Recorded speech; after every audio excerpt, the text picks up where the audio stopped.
In this quick video, I'll show you how to buy Mong Coin on Uniswap step by step. So the first step is to go to app.uniswap.org, then connect your wallet.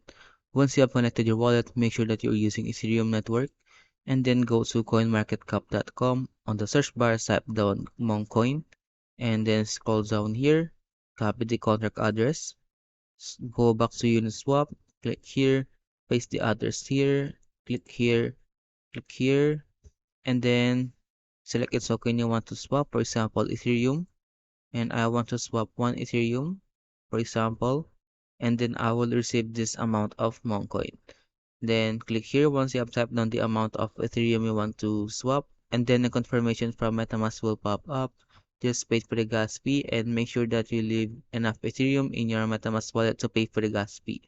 Then once the transaction has been completed, just go back to MetaMask wallet, and if you can see your token here, just go to the import tokens,